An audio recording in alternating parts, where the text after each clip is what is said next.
तेजस्वी जी को इस देश के इतिहास को पढ़ना चाहिए, मेरा उनको सलाह होगा। तेजस्वी जी को इस देश की संस्कृति की भी समझ बढ़ानी चाहिए। और यह जो पुरातन देश है, इस देश की जो संस्कृति और परंपराएं रही हैं, तेजस्वी जी उसको पढ़ लेंगे, समझ लेंगे तो सब कुछ उनके मानस में स्पष्ट हो जाएगा।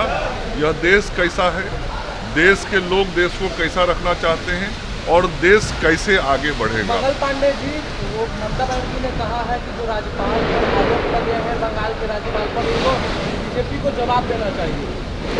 ममता बनर्जी उन आरोपों का जवाब क्यों नहीं देती हैं जिसमें उनके मंत्रियों के घरों पे रुपए पकड़े गए? उनका जवाब क्यों नहीं देती? जो अपराधी जेल में गए और वो टीएमसी के नेता हैं, उसका जवाब क्यों नहीं देती? जो टीएमसी के नेता अपराधी हैं, जिन लोगों ने वहाँ की माँ बहनों की सम्मान के साथ खिलवाड़ किया, उसके बारे में ममता बनर्जी क्यों नहीं बताती? ममता दीदी ये क्यों नहीं कहती कि जो शेख शाहजहां जिसने पूरा संदेश खाली में उत्पात मचाया, उसके समर्थन में वो न्यायालय में उनकी सरकार क्यों लड़ने के लिए जा रही है? बंगाल की जनता इन बातों का जवाब चाहती है और ममता दीदी विषयों को इधर उधर करना चाहती हैं। इस बार जनता बहुत साफ है, ममता दीदी को मुद्दों का जवाब देना पड़ेगा और नहीं देने पे जनता वोट देगी उनके खिलाफ। यादव कह रहे हैं कि बेरोजगारी युवाओं के 60% बढ़ गई है और उनका भविष्य खतरे में।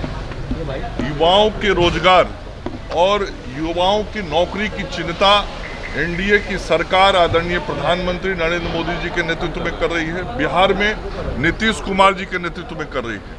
तेजस्वी यादव जी को अपनी चिंता करनी चाहिए। जो रोजगार उनके घर में बढ़ता रहता है, उस रोजगार की वो चिंता करें। बिहार के नौजवानों को पूरी तरीके से मालूम है कि नौकरी देना हो या रोजगार देना हो, वो नरेंद्र मोदी और नीतीश कुमार जी की जो जोड़ी है वही दे रही है, वही देगी।